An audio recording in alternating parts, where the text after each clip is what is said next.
જય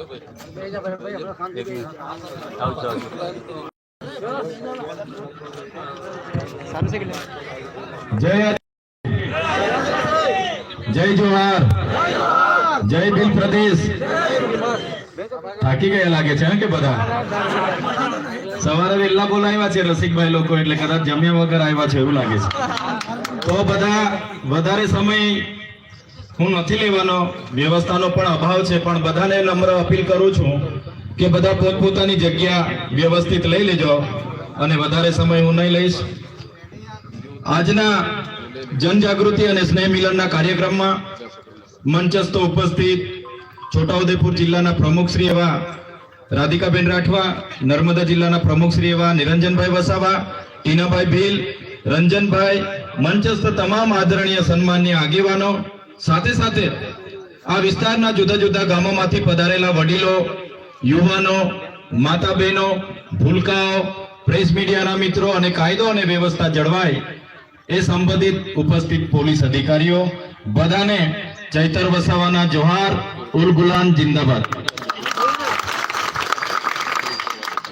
તમે બધા વિચારતા હશો કે આજે તો કોઈ ચૂંટણી નથી, કોઈ જાહેરનામું નથી, અને આ મીટિંગ શાના માટે રાખવામાં આવી છે? ત્યારે સાથીઓ, અમે તમને મળવા માટે આવ્યા છે. ઘણીવાર આપણા વિસ્તારના આગેવાનો ફોન કરે કે અમે મળવા માટે ડેડિયાપાડા આવીએ, ઘણીવાર કે અમારી આ રજૂઆતો છે. ત્યારે આજે નવા વર્ષના પહેલા દિવસે તમને બધાને મળીને પ્રકૃતિને પ્રાર્થના કરીએ છીએ કે આવનારું નવું વર્ષ સૌ માટે સુખ, શાંતિ, સમૃદ્ધિ સાથે સ્વચ્છ નિરોગી, સૌને સ્વસ્થ નિરોગી આયુષ્ય પ્રદાન કરે એવી પ્રાર્થના કરીએ છીએ. સાથે સાથે તમે ને અમે બધા જાણીએ છીએ, હમણાં મંચસ્થ ટીનાભાઈએ કીધું કે ગુજરાતમાં આટલા ધારાસભ્ય છે 182, પણ એમાં આપણા ચૈતરભાઈ સાહેબ જ બોલે છે. પણ અહીં બેઠેલા તમામ યુવાનો, વડીલો, માતા બહેનોને હું અપીલ કરું છું. ઘણા આગેવાનોએ મને સાહેબ સાહેબ સાહેબ કરીને કારના બોલે છે, પણ હું કોઈ સાહેબ નથી. મને તમારો ભાઈ, તમારો દીકરો બનાવીને રાખશો તો ગમશે. મારે કોઈ સાહેબ સાહેબ બનવું નથી, મારે કોઈ મસીહા બસિયા બનવું નથી, મારે કોઈ સાહેબગીરી બનવું નથી. કેમ કે તમે મને સાહેબ બનાવશો તો તમારો ને અમારો અંતર વધી જશે, એટલે મને ભાઈ બનાવીને તમારે રાખવાનો છે. રાખશો ને બધા? સાથીઓ, હું તમને કહી દઉં, ગુજરાતમાં 27 બેઠકો આદિવાસીઓ માટે રિઝર્વ બેઠકો છે. એમાં તમારી છોટાઉદેપુરની પણ 3 આવી ગઈ, અમારી નર્મદાની પણ 2 આવી ગઈ. એમાં ડેડિયાપાડામાંથી હું ચૂંટાયેલો છું. તો 27 બેઠકો પર તો બીજી કોઈ જાતિવાળા લડતા નથી. લડે છે કોણ? આપણા આદિવાસી લોકો જ લડે છે. સાચી વાત છે કે ખોટી વાત છે? હા, પાર્ટીઓ અલગ અલગ છે. કોઈ ભાજપમાંથી લડે છે, કોઈ કોંગ્રેસમાંથી લડે છે, કોઈ આમ આદમી પાર્ટીમાંથી લડે છે, કોઈ બીટીપી માંથી લડે છે, કોઈ ભારત આદિવાસી પાર્ટીમાંથી લડે છે, કોઈ સપામાંથી લડે છે, કોઈ બહુજન સમાજ પાર્ટીમાંથી લડે છે. પણ આખરે ચૂંટાઈને તો આદિવાસી જ વિધાનસભામાં જાય છે ને. 27 બેઠકો આદિવાસીઓ માટે અનામત છે. છેલ્લે ચૂંટાઈને તો આદિવાસીઓ 27 જણ જ વિધાનસભામાં જાય છે. બધાએ બોલવું પડે, પણ જ્યારે આદિવાસી સમાજને માટે બોલવાની વાત હોય, 1-2 ધારાસભ્યને છોડીને કોઈ આદિવાસી ધારાસભ્ય વિધાનસભામાં આપણા સમાજ માટે બોલતા નથી. કેમ કે એ લોકોને ટિકિટની ચિંતા છે. આજે આટલો બધો આપણા વિસ્તારમાં અન્યાય અત્યાચાર થાય છે, કોઈ બોલતું નથી. એમને પાર્ટીએ રિમોટ થી ચલાવે છે. પાર્ટી એમની પાર્ટીની ટિકિટથી પડેલી છે. ત્યારે આજે તણખલાના આ મંચ પરથી હું તમને કહેવા માંગુ છું, હું જે વિધાનસભામાંથી ચૂંટાઈને આવું છું એ આદિવાસી રિઝર્વ એટલે કે આદિવાસી અનામત બેઠક છે. મને કોઈ પાર્ટી ટિકિટ આપી દે, પણ આદિવાસીનો જાતિનો દાખલો મારા ફોર્મમાં હું નહીં મૂકું તો મારું ફોર્મ પાસ થવાનું છે નથી. ફોર્મ મારું પાસ થશે? કોઈ પણ પાર્ટી મને ટિકિટ આપી દે, પણ મારો આદિવાસીનો જાતિનો દાખલો હું નહીં મૂકું તો મારું ફોર્મ પાસ થવાનું છે ભાઈ? પાસ થવાનું છે? નથી થવાનું ને? એટલે આદિવાસીના જાતિના દાખલાથી હું ધારાસભ્ય બન્યો છું. મારા ડેડિયાપાડાના આદિવાસી સમાજના આશીર્વાદથી હું ધારાસભ્ય બન્યો છું. આજે તમારી વચ્ચે આવ્યો છું તો આદિવાસી સમાજના ધારાસભ્ય તરીકે આવ્યો છું. જે દિવસે મારી પાર્ટી પણ આદિવાસી સમાજ માટે બોલતા મને રોકશે તે દિવસે સૌથી પહેલા મારી પાર્ટીના પાટિયા ચૈતર વસાવા પહેલા ઉતારીને મૂકી દેશે. આ ખુલ્લા મંચ પરથી કહીએ છીએ અમે. આદિ અનાદિકાળથી વસનારો અમારો આદિવાસી સમાજ છે. આદિવાસી સમાજની સંસ્કૃતિ હજારો વર્ષ જૂની છે. સિંધુ ખીણની સંસ્કૃતિમાં તમે જોઈ લેજો, હડપ્પાની સભ્યતામાં જોઈ લેજો. એ આદિવાસી સંસ્કૃતિ 10-12 વર્ષ પહેલાની આપણી સંસ્કૃતિઓ છે. અહીંના મૂળ માલિકો છે આપણે. આદિવાસી હોય, એસસી હોય, માઇનોરિટી હોય, ઓબીસી હોય, આપણે આ દેશના મૂળ માલિકો છે. આજે મૂળ માલિકોની હાલત શું બનાવી દીધી છે? આજે મૂળ માલિકોને આજે મજૂર બનાવીને રાખી દીધા છે. તમે જોયેલા આજે મૂળ માલિકોની હાલત શું છે? મેં નથી કહેતો, આપણું દેશનું બંધારણ કહે છે કે આદિવાસી આ દેશનો મૂળ માલિક છે. 5મી અનુસૂચિનું 243 આર્ટિકલ ક કહે છે, સુપ્રીમ કોર્ટ કહે છે કે આદિવાસી આ દેશનો માલિક છે. આર્ટિકલ 243 ક તમે વાંચી લેજો. આદિવાસીની જમીન કોઈ ત્રીજો વ્યક્તિ લઈ ન શકે, એમાં પ્રાવધાન છે. પૈસા 1996 તમે વાંચી લેજો. બહારનો વ્યક્તિ આદિવાસીઓમાં જમીન નહીં લઈ શકે. 73 તમે જોઈ લો, આદિવાસીઓની જમીન બિન આદિવાસીઓ નહીં લઈ શકે. આટલા બધા સંવિધાનમાં પાવર આપ્યા છે. સંવિધાન અને સુપ્રીમ કોર્ટ કહે છે આદિવાસી એનો મૂળ માલિક છે. છતાં આજે મૂળ માલિકને આ સરકારોએ આજે મજૂર બનાવી દીધો છે. તમે જોઈ લો આપણો ઇતિહાસ. રામાયણ ઉઠાવીને વાંચી લેશો. સબરી ભીલનો જે ઇતિહાસ છે, નિષાદ રાજાની જે વાત આવે છે, એ કોણ હતા? એ ભીલ હતા. મહાભારત ઉઠાવીને વાંચી લેજો. એકલવ્ય જે અંગૂઠો કાપીને આપી દીધા ગુરુ દ્રોણાચાર્યને, એ કોણ હતા? એ આપણા આદિવાસી ભીલ હતા. તમે મહારાણા પ્રતાપનો ઇતિહાસ વાંચી લેજો. જ્યારે હલ્દી ઘાટીનું યુદ્ધ થયું, મહારાણા પ્રતાપના પોતાના ભાઈએ પણ એનો સાથ છોડી દીધો. ત્યારે પૂંજા ભીલે આખી સેના લઈને મહારાણા પ્રતાપ સાથે ઉભા હતા. એ આપણા આદિવાસી ભીલો હતા. તમે શિવાજી મહારાજનો ઇતિહાસ વાંચી લેજો. શિવાજી મહારાજ સાથે દુધાબેલ આખી ફોજ જે ભીલોની હતી, એ આપણા આદિવાસીઓની હતી. મિત્રો તમે જોઈ લો દેશની આઝાદીનો ઇતિહાસ. બિરસા મુંડા હોય, ખાજ્યા નાયક હોય, ટાટિયા ભીલ હોય, કર્યો. હજારો લોકો મરી ગયા. ગઢની વાત કરો, 17/11/1913 ના રોજ ગુરુ ગોવિંદગીરીની આગેવાનીમાં માનગઢ ખાતે સ્વાયત્ત રાજ માટે એ લોકોએ સભા યોજી. આ સભામાં અંગ્રેજો અને ત્યાંના સામંત રાજાઓએ ગોળીબાર કર્યો. 1507 લોકો ત્યાં મરી ગયા. ગુરુ ગોવિંદજીને પણ પગમાં ગોળી વાગી. હજારો લોકો ઘાયલ થઈ ગયા. એનો ઇતિહાસ કોઈ આજે ઇતિહાસમાં નથી. ત્યારે સાથીઓ, આપણા એ પૂર્વજોમાંથી એ આપણા પૂર્વજો હતા. ત્યારે હું તમને ગર્વ સાથે કહું છું, આટલી જૂની સંસ્કૃતિ, ધર્મપૂર્વી સંસ્કૃતિ આપણી છે. દેશની આઝાદીમાં આપણે આટલું બધું યોગદાન આપ્યું છે. સમાજમાંથી આપણે આવીએ છીએ. જ્યારે દેશને આઝાદી મળી, જ્યારે નર્મદા ડેમ બનાવવાનો હતો, દેશની વિકાસની વાત હતી, ત્યારે આપણા આદિવાસીઓએ ગામડાને ગામડા નર્મદા ડેમમાં પણ ખાલી કરીને આપ્યા છે. ઉકાઈ ડેમની વાત હોય, કરજણ ડેમની વાત હોય કે કડાણા ડેમની વાત હોય, આ વિસ્તારમાં જ્યારે પણ વિકાસની વાત હતી, આદિવાસીઓને વિસ્થાપિત કરવામાં આવ્યા છે. અને આજે જ્યારે અમારા આદિવાસીઓની વિકાસની વાત આવે છે, ત્યારે આજે શિક્ષકો માટે આંદોલનો કરવા પડે, આજે રોડ રસ્તા માટે આંદોલનો કરવા પડે.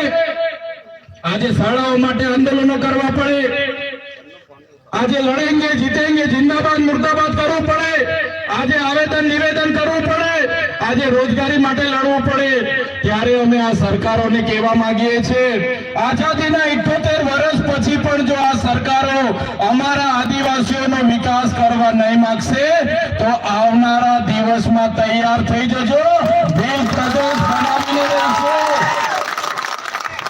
દેશનું 29મું રાજ્ય ભીલ પ્રદેશ બનાવીશું અમે, અને એની રાજધાની આપણે કેવડિયા રાખીશું. કેવડિયા કોઈના બાપની તાકાત નથી કે અમારો ભીલ પ્રદેશ અલગ રાજ્ય બનાવતા અમને રોકે. આ વિસ્તારોમાં અમારા આદિવાસીઓને હિન્દુ મુસ્લિમના નામે લડાવવામાં આવે છે. અમારા આદિવાસીઓને પણ હું કહેવા માંગુ છું, મારા વડીલો, મારા યુવાનો, મારી માતા બહેનોને પણ વિનંતી કરું છું કે હવે પછી આપણે ક્યારે હિન્દુ મુસ્લિમની લડાઈમાં પડવાનું નથી, આપણા અધિકારોની લડાઈ માટે હવે બહાર નીકળવાનું છે. સંવિધાનની લડાઈ, સંવિધાનને અધિકારો આ સરકારોએ આજ દિન સુધી લાગુ નથી કર્યા, એની લીધે અમારા સમાજની હાલત આ છે.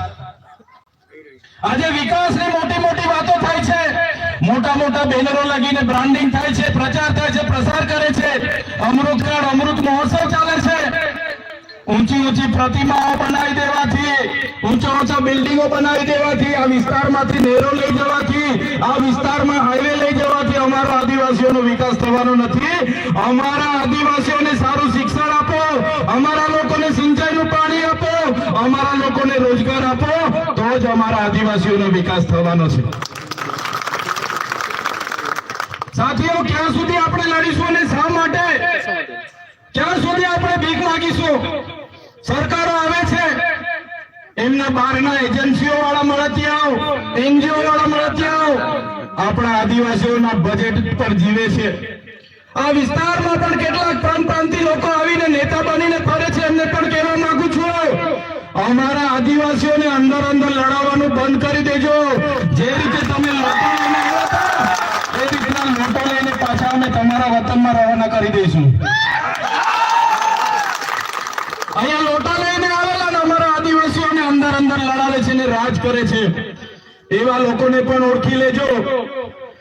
જે દિવસે અમારો આદિવાસી જાગશે એ દિવસે આવા લોટા લઈને આવેલા લોકોને પણ ફરી લોટા લઈને પાછા એમના યુપી બિહાર મોકલી આપીશું. આ આદિવાસીઓનું ગુણ છે. અમારા પૂર્વજોએ આઝાદીમાં પણ પોતાનું યોગદાન આપ્યું છે, દેશના વિકાસમાં પોતાનું યોગદાન આપ્યું છે, અને આજે અમારી જમીનો સંપાદન કરી લેવામાં આવે છે, શ્રી સરકાર કરી લેવામાં આવે છે, કંપનીઓને આપવામાં આવે છે. ત્યારે સાથીઓ, હવે કોઈ આવેદન નિવેદન કરવાની જરૂર નથી, હવે કોઈ જિંદાબાદ મુર્દાબાદ કરવાની જરૂર નથી. નર્મદામાં આટલા બધા વિસ્થાપિત થયા આપણા લોકો, આટલા વર્ષોથી દર દર ભટકે છે. અહીંના નેતાઓ ગોળ ગોળ ફેરવે છે, ખોટા વાયદાઓ કરે છે, મંત્રી તંત્રી પારણા કરાવીને જતા રહે છે. પણ મેં તમને વિસ્થાપિતોનો પણ આજના મંચ પરથી કેમ છું, બાલુભાઈ, હવે તમે બધા તૈયાર થઈ જાઓ. હવે ભીખ નથી માંગવાની. આ લોકો જો નર્મદા વિસ્થાપિતોને યોગ્ય ન્યાય નહીં આપશે, આવનારા દિવસોમાં નર્મદા કેનાલ બંધ કરી દઈશું. તૈયાર થઈ જાઓ. અમે આગેવાની કરવા માટે તૈયાર છે, પોલીસ સામે અમે લડવા માટે તૈયાર છે. પોલીસનો પહેલો દંડો, પહેલી ગોળી અમે ખાઈશું. પણ જો આ નર્મદા વિસ્થાપિતોને ન્યાય નહીં આપશે, આવનારા દિવસમાં નર્મદાની કેનાલ બંધ કરવા માટે અમે જવા તૈયાર છે. નર્મદા ડેમ આપણો છે, નર્મદામાં ઉત્પન્ન થતી વીજળી આપણી છે, નર્મદાનું પાણી આપણું છે, અહીંયા આપેલી જમીનો આપણી છે, અહીંયા બનેલી જીઆઈડીસી માં કોલસો નીકળે આપણો છે, આ માધુંગરમાં યુરેનિયમ નીકળે આપણો છે. જ્યારે અમારા આદિવાસી બાળકોના શિક્ષકોની વાત આવે, જ્યારે અમારા રોડની વાત આવે, જ્યારે અમારે પીવાના પાણી માંગવા જવાનું હોય તો ભિખારીની જેમ હવે જવાનું નથી. પણ સાથીઓ, હવે તૈયાર થઈ જાઓ, અમે આગેવાન કરવા તૈયાર છે. બસ તમારે આ દેશ આપણો છે, અહીંના મૂળ માલિકો આપણે છે. ત્યારે મારા સાથીઓને વિનંતી કરું છું, મારા વડીલો, યુવાનો, હું તળવી, હું વસાવા, હું ચૌધરી, હું ભીલ, હું ગામિત, હું ધામોર, હું બારિયા એમ કરીને અંદર અંદર લડાવવાનું નથી. આપણે આદિવાસીઓ છે. જે દિવસે આપણે આદિવાસી તરીકે મટી જઈશું તે દિવસે તમને ને અમને કોઈ પૂછવાનું નથી. પેલા આદિવાસી તરીકે આપણે બચવું પડશે. એક તીર એક કમાન, એક તીર એક કમાન. કેમ કે આજે આદિવાસીઓ પાર્ટીઓમાં વેચાયેલા છે. આજે આદિવાસીઓ ધર્મમાં વેચાયેલા છે. આજે આદિવાસીઓ સંગઠનોમાં વેચાયેલા છે. એટલા માટે તમને કેમ છું, પહેલા તમે આદિવાસી છો એ આદિવાસી તરીકે બચો, પછી પાર્ટીઓમાં વેચાજો, પછી ધર્મમાં વેચાજો, પછી સંગઠનોમાં વેચાજો. આજે શું હાલત આપણી બની ગઈ છે? આજે મૂળ માલિકને અહીંયા કેવડિયામાં બાંધીને મારીને મારી નાખવામાં આવે છે. યાદ છે તમને? આજે કેવડિયા જેવી આપણો વિસ્તાર, આપણી વસ્તી, આપણી જમીન, છતાં આપણા યુવાનોને બાંધીને મરી જાય ત્યાં સુધી મારવામાં આવે છે. આજે મણિપુરમાં જોઈ લો તમે, આપણી આદિવાસી મા બેટીઓને નગ્ન પરેડો કરાવવામાં આવે છે. આજે મધ્યપ્રદેશમાં તમે જોઈ લો, આજે આપણા આદિવાસીઓને બેસાડીને ઉપર મૂત્ર વિસર્જન કરવામાં આવે છે. ક્યાં સુધી આપણે વેઠીશું? શા માટે વેઠીશું? એટલા માટે અમે તમને આહવાન કરીએ છીએ, મારા યુવાનો, જાગી જાઓ. અમે આગેવાની લેવા માટે તૈયાર છે. હવે બહાર આવવાની જરૂર છે. આજે દેશમાં 8% આદિવાસી વસે છે. આજે ગુજરાતમાં 15% આદિવાસી વસે છે. મારા સાથીઓ, આજે તમે જોઈ લો આદિવાસી સાથે કેટલો અન્યાય થાય છે. જો ગુજરાતમાં 15% આદિવાસી વસતો હોય તો 100 જજમાં 15 જજ આદિવાસી હોવા જોઈએ કે નહીં હોવા જોઈએ? 100 કલેક્ટરમાં 15 કલેક્ટર આદિવાસી હોવા જોઈએ કે નહીં હોવા જોઈએ? 100 ડીડીઓ 100 એસપી માંથી 15 આદિવાસી હોવા જોઈએ કે નહીં હોવા જોઈએ? 100 મામલતદાર 100 ટીડીઓ માંથી 15 આદિવાસી હોવા જોઈએ કે નહીં હોવા જોઈએ? 100 બિલ્ડરો માંથી 15 આદિવાસી બિલ્ડરો હોવા જોઈએ કે નહીં હોવા જોઈએ? આજે નથી. કેમ? કેમ કે આપણા આદિવાસી નેતાઓ બાયલા છે. કોઈ સરકાર સામે બોલવા તૈયાર નથી. ત્યારે અમે કહીએ છીએ એમના જેવા બંગડી પહેરીને અમે નથી બેઠા. જે દિવસે અમારા આદિવાસી સમાજ માટે બોલતા અમારી પાર્ટી અમને રોકશે, એ દિવસે પાર્ટીના પાટિયા પણ આ ચૈતર વસાવા ઉતારીને મૂકી દેશે. અમને ચૂંટણીઓનો મોહ નથી, પણ જ્યાં સુધી સત્તા પર નહીં આવીશું ત્યાં સુધી આ લોકો ગાંઠવાના નથી. એટલે જ મેં કેમ છું, ચૈતર વસાવા આવ્યાથી અહીંયા કઈ ચમત્કાર નથી થઈ જવાનો. કોઈ માતાજી કે કોઈ ભગવાન તમારો ઉદ્ધાર નથી કરી દેવાના. પોતાના હક અધિકારની લડાઈ તમારે બધાએ લડવી પડશે ને એના માટે તમારે બધાએ બહાર આવી જવું પડશે. સાથીઓ, હું પોતે નથી આવી જવાનો. એ મંચ પર બેઠેલા લોકો તમારા ભાગની લડાઈ નથી આવવાના. અમારા સાધુ મહંતો તમારા ભાગની લડાઈ લડવા નથી આવવાના. તમારા ભાગની લડાઈ, તમારા અસ્તિત્વની લડાઈ, સંસ્કૃતિ બચાવવાની લડાઈ, આદિવાસી બચાવવાની લડાઈ આપણે બધા સાથે નીકળીશું તો થવાની છે. આજે તમે જોઈ લો શું હાલત છે. આપણી 15% વસ્તી છે, છતાં 15% કોઈ જગ્યાએ આપણે નથી. ગાંધીનગરની સચિવાલયમાં જશો ત્યાં પણ આપણે 15% નથી. આપણા પોલીસ સ્ટેશનમાં જશો ત્યાં પણ એસસી એસટી ઓબીસી ના પીઆઈ ને સાઈડ પોસ્ટિંગ હશે અને બીજા લોકોને મેન પોસ્ટિંગ હશે. ડીએસપી માં પણ આપણા લોકો સાઈડ પોસ્ટિંગમાં હશે, બીજા લોકોને મેન પોસ્ટિંગમાં હશે. આજે જ્યાં મેન ખાતાઓ હશે ત્યાં આપણા લોકો નથી. એટલા માટે કેમ છું, કેટલું પણ લડેંગે જીતેંગે કરીશું, કેટલું પણ આપણે વિકાસની વાતો કરીશું, કેટલું પણ બજેટ બનશે, પણ જ્યાં સુધી અમલીકરણમાં આપણા લોકો નહીં હશે ત્યાં સુધી આપણો વિકાસ થવાનો નથી. એટલા માટે જ કેમ છું કે દેશનું 29મું રાજ્ય આપણે માંગવું પડશે અને એના માટે બધાએ તૈયાર થઈ જવું પડશે. આજે અમેરિકા જેવો અમેરિકા આપણા કરતા ઓછી વસ્તી છે, છતાં અમેરિકામાં 50 રાજ્ય છે. જે રીતે તેલુગુ લોકોનું તેલંગાણા બન્યું, જે રીતે તમિલ લોકોનું તમિલનાડુ બન્યું, મરાઠાઓનું મહારાષ્ટ્ર બન્યું, પંજાબીઓનું પંજાબ બન્યું, ગુજરાતીઓનું ગુજરાત બન્યું, જે રીતે ઝારખંડીઓ માટે બન્યું, જે રીતે નાગા લોકો માટે નાગાલેન્ડ બન્યું, એ રીતે આવનાર દિવસોમાં આદિવાસી ભીલ સમુદાય માટે અલગ ભીલ પ્રદેશ અમને જોઈએ, રીતે અમે આંદોલન પર ઉતરી જઈશું. આજે તમે જોઈ લો, વડોદરામાંથી છોટાઉદેપુર છૂટું પડ્યું, તમને બધાને ફાયદો થયો કે નુકસાન થયું?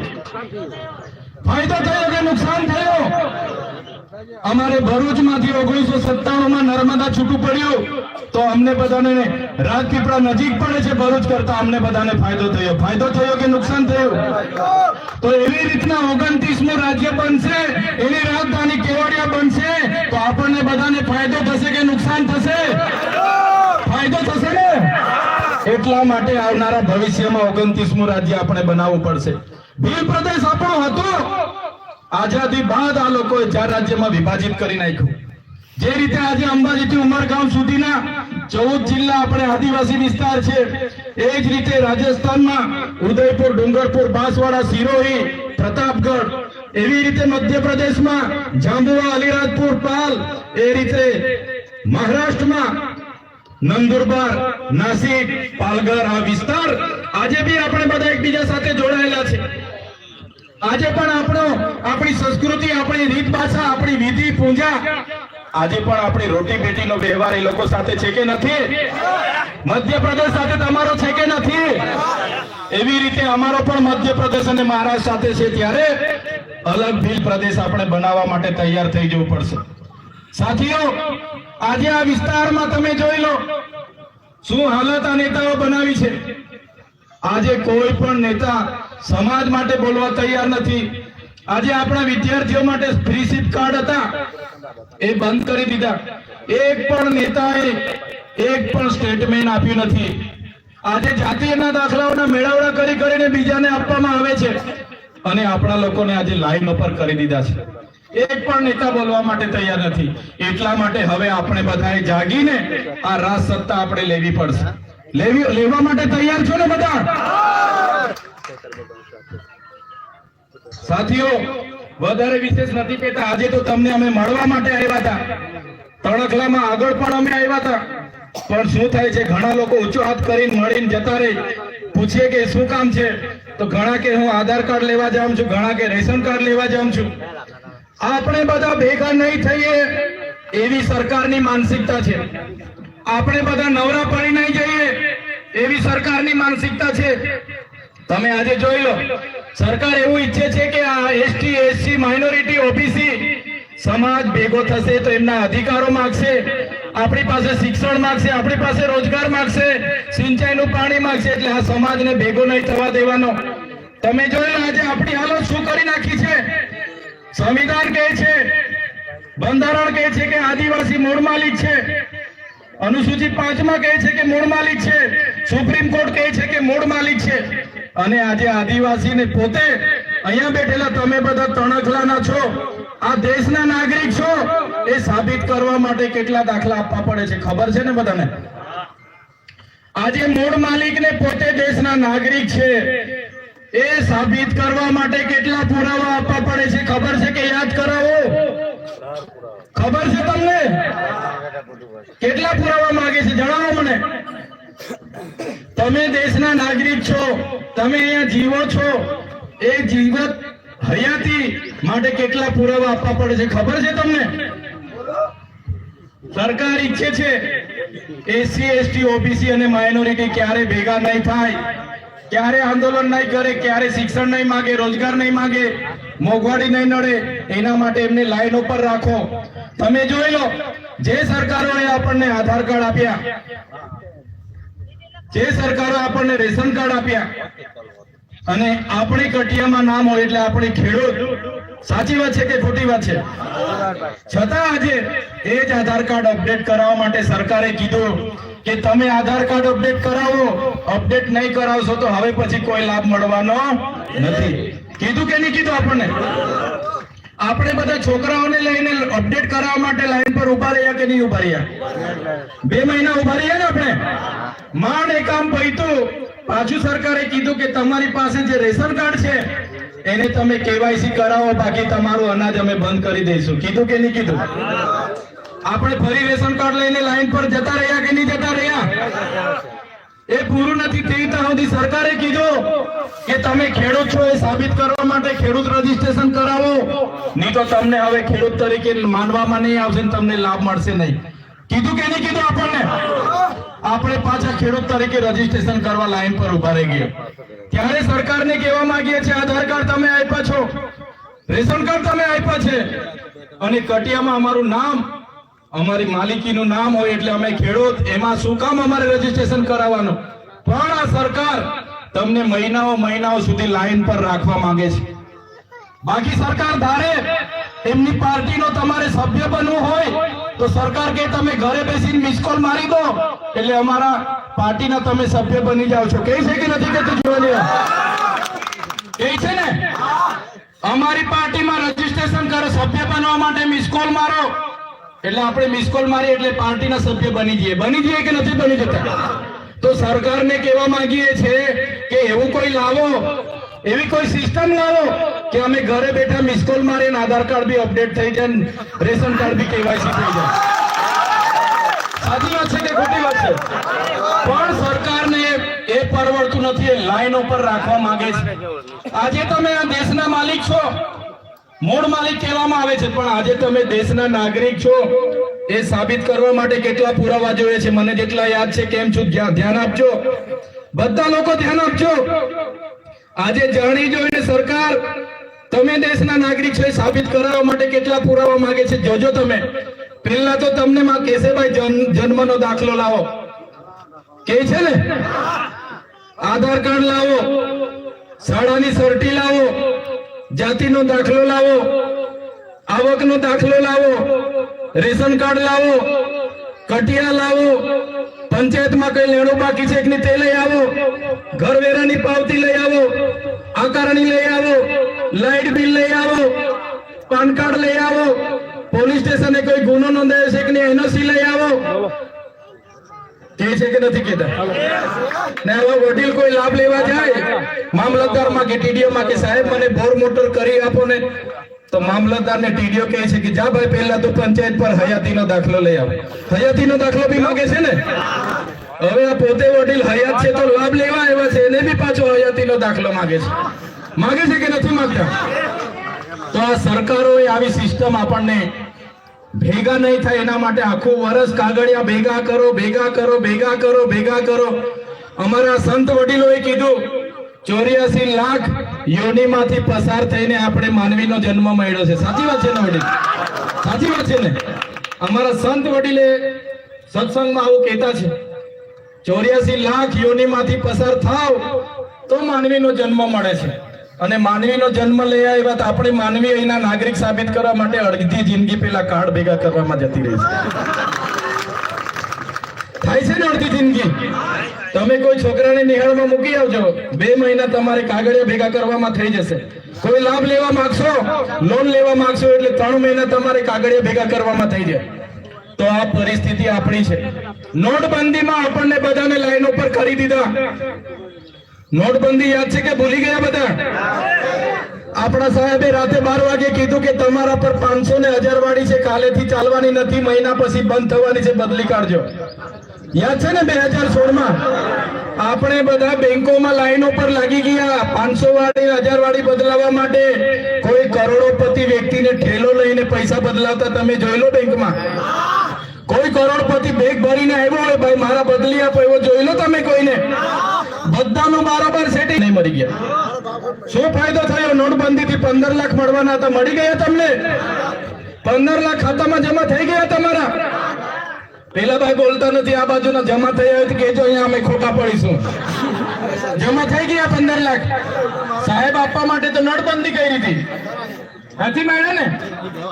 તો એ બધી આપણને લાઈન ઉપર રાખવાની વાત હતી.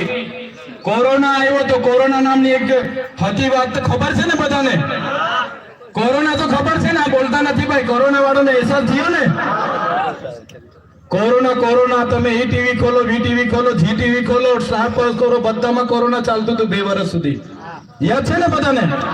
અમિતાભ બચ્ચન ફોનથી કહે ભાઈ હાથ ધોવાનું રાખો, તમે દૂર રાખો, અંતર દૂર રાખો. હતું કે નહીં હતું? હતું કે નહીં હતું? 2 વર્ષ સુધી કોરોના ચાલ્યો.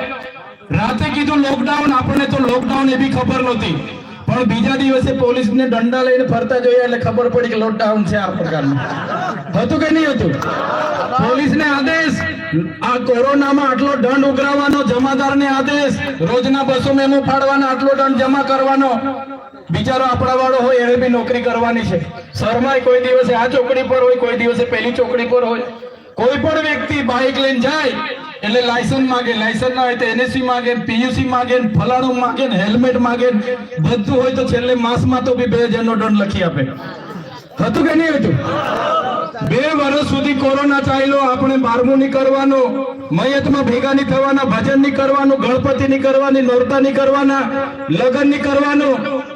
અને એ લોકોની પ્રચારની રેલી હોય ને, કોઈ મોદી સાહેબ આવવાનો એટલે તે દિવસે કોરોનાને રજા. હતું કે નહીં હતું? તે દિવસે બધું રજા, ફરો ભાઈ, મજા કરો. એ જેવા ગયા એટલે પાછું કોરોના ચાલુ. હતું કે નહીં હતું? એટલા હાથ દોડાઈને આપણને ગાણા કર્યા. તમે જોઈ લો, 2 વર્ષ કોરોનામાં બધું અર્થતંત્ર પૂરું થઈ ગયું. કોરોના કરીને બધું પૂરું થઈ ગયું. પણ સાથીઓ, તમે થોડું ઉપરોમાં ચલવો, તમારું મગજ ચલવો.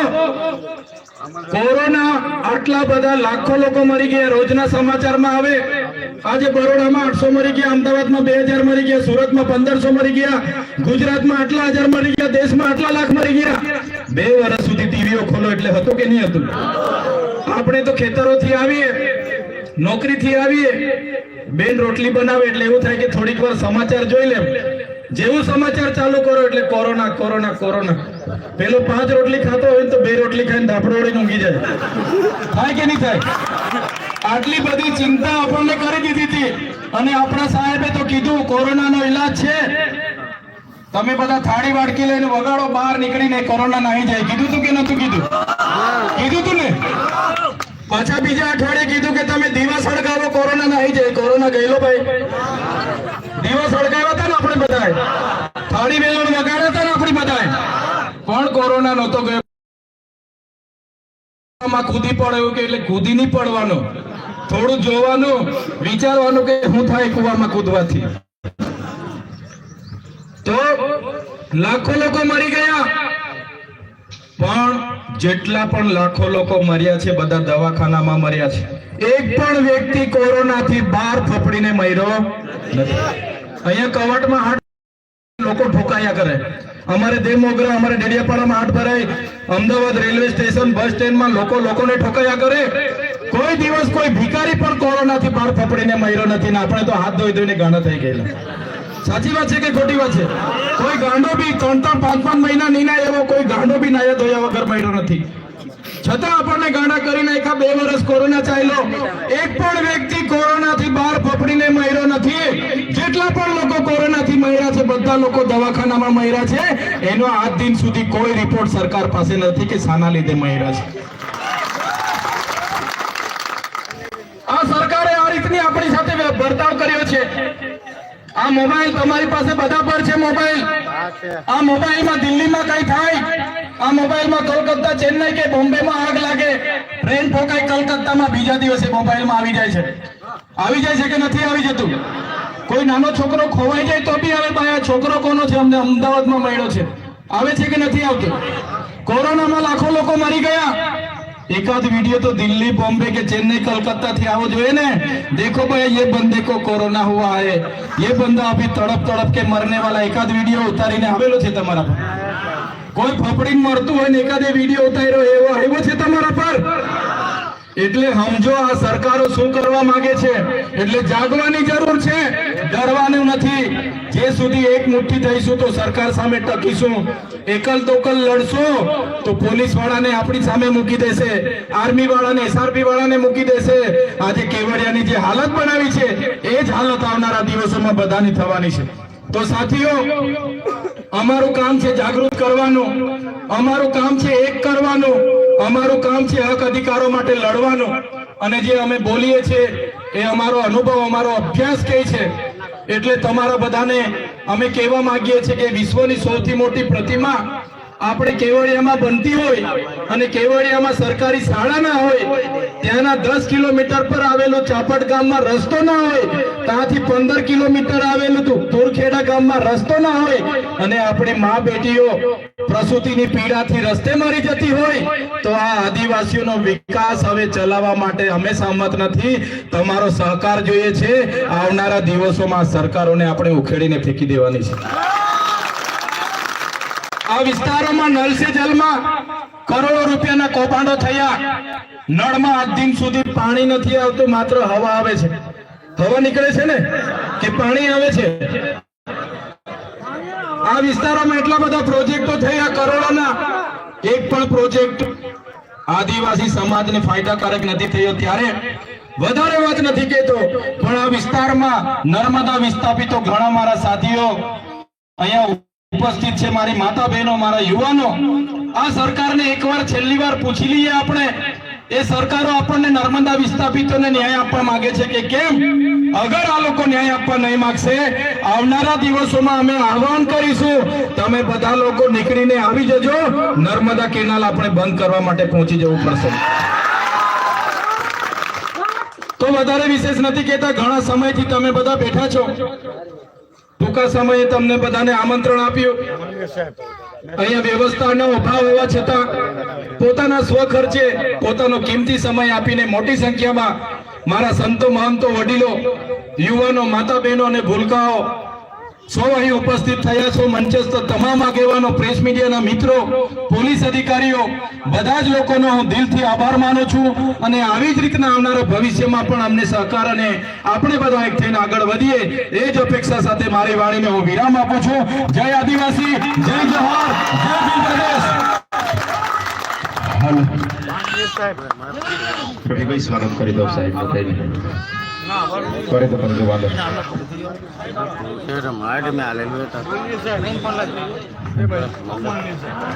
સાહેબ નું સ્વાગત કરવું ભાઈ.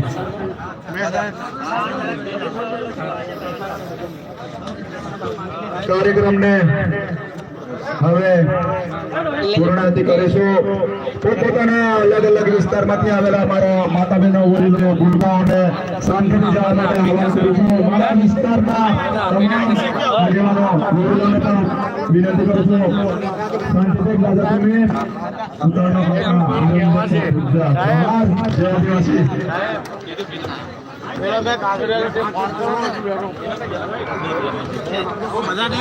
વારા ફરતી યાર, વારા ફરતી, વારા ફરતી બરોબર, વારા ફરતી બધા થાય જવાય.